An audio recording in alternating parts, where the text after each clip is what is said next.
There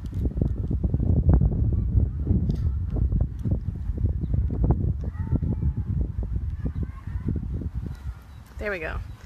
Hey guys, it's Kat with Number 4 High Performance Hair Care, and I'm also a traveling educator. And Annie asked me to do a live about how I got to where I am and what it's like, and the real side, the real story behind being a traveling educator. So I've been with Number 4 now for about 8 years, and it's been quite a journey. It's a lot of hard work, and it has finally paid off. Well, not finally. It's paid off in a lot of different ways over the years. But I think one of my biggest dreams has always been to travel internationally and share what I have internationally with a different group of people and learn from people all over the world. So currently I'm sitting in the beautiful Vienna with the Schönbrunn Palace in the background, which was the home of the Habsburgs forever. Longest reigning monarchy, I believe, in Europe. I could be wrong about that, but they did have the biggest amount of land for a long time. Talk about having a dream and making it a reality. So I started, like I said, with Number 4 about 8 years ago, and I had never educated before for another company. And so I've been really fortunate to learn from some of the best, one of them being Tony Wells, who's our brand director, and over the years been able to work with some really incredible people and also develop my own way of educating my own team.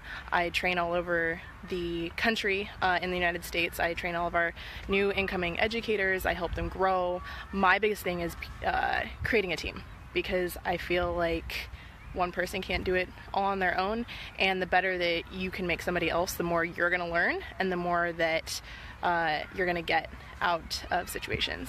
So like I said, I've been able to now educate in Amsterdam. It was a really fun experience last week with our distributor there, the People 4. They're an incredible group of people.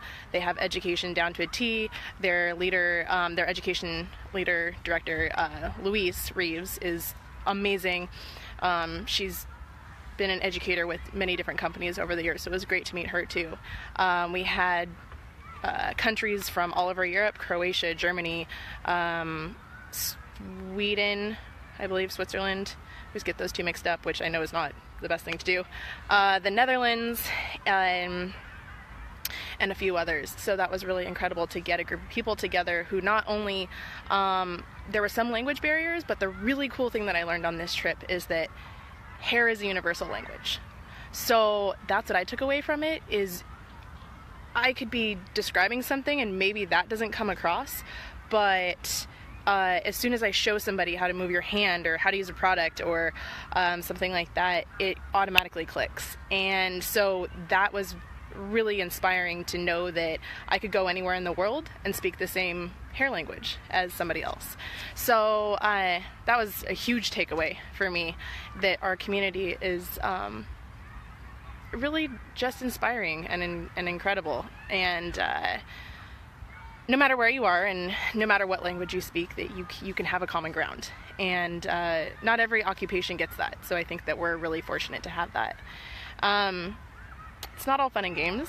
As much as I love traveling and love doing what I do, it's hard work. It's a lot of late nights. I think we slept 3 hours a night each night while we were in Amsterdam, just up working on PowerPoints, getting things together, making sure we had stuff settled for the next day. And then you still have to be up and beautiful and ready to present in the morning, which our team always does a really fantastic job of. However, it is just a lot of hard work. And one of the great things that I have learned is that it isn't just about getting up there and presenting or doing your craft or showing how to, style somebody's hair. It's really the work that goes into it behind the scenes. And so I've learned some really great pieces, like how to train sales reps and how to speak in a very corporate way and not just a stylist way. And so I'm really grateful for that from Tony Wells as well. Because I think that's a really different skill set than a lot of us get. So I'm really grateful for that as well. So not only was I out training other stylists, but I was out here training sales staff as well. And I do that all over the United States, but it was interesting to be able to do that and figure out how different markets work in Europe. I feel that when you add to your repertoire of skill set, it really expands opportunities and possibilities. And I'm a firm believer in, I have a roadmap, but I'm really fantastic with detours. So I have a lot of dreams, I have a lot of goals, but they're very open-ended, because I feel like if you're really rigid about goals and dreams, then they're harder to attain. Where if you're open to what the universe gives you and you just work really hard on opening a lot of different doors, then the more doors will open for you. And if you lay down really good foundation, then when those doors do open and those opportunities do present to you, then you have the confidence and the skill set to turn around and say, yeah, I can take that, and then run with it. And so there's the great thing about working for Number 4 and the great management that I've had is that I've been allowed to kind of explore my own way, and with guidance and help, but allowing me to figure it out as I go, so that I feel like I've learned so much more than I maybe would have with another company or in a different space. So I'm really fortunate for that, and I feel that I have so much more to offer now.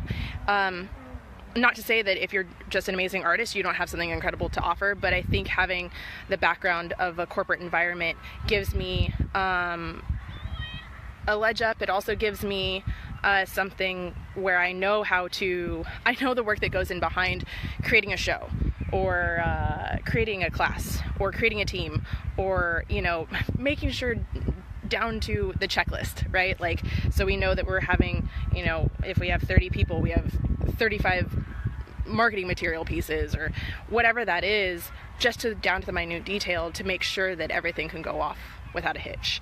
And even though it's a lot more work, I'm really grateful that I'm in that environment, and that I'm not just an educator, I'm not just an artist, that I do get to be involved with all the planning process, so that I can learn when I start creating, when I've created my own programs in the salon I work at, or in different avenues, that I have that background. So I've been really fortunate in that way, and that's what got me to Europe here, and I'm just exceedingly grateful for that opportunity. And I still continue to work hard and change and grow, because I feel that the moment you feel that you don't have to anymore is the moment doors start closing. So I'm really happy that I continue to learn, continue to have great mentors, and continue to connect with people now all over the world that I feel that I can really grow and learn from. This last week was really incredible, talking to the girls at our distribution here in Europe, because to find out they operate very similar to how our company does in the United States, but without having that human contact and just having email contact, you didn't get that. But as soon as you walked in the office, it was like, wow, we're home. And that was a really incredible feeling too. And now I have a whole other group of people that I can count on, that I can look up to, that I can pull knowledge from, and vice versa. And that was an incredible takeaway from last week too. So I guess all in all, what I'm saying is always leave your options open, and if you work hard, and if you open up your space as much as possible to learning new things and different things, then the more opportunities will be open to you. And if you keep pushing forward and you keep chasing those dreams, they'll happen. And especially when you find the right team and the right fit and the right family, I think that's when magic really starts happening. And that's when it's happened for me.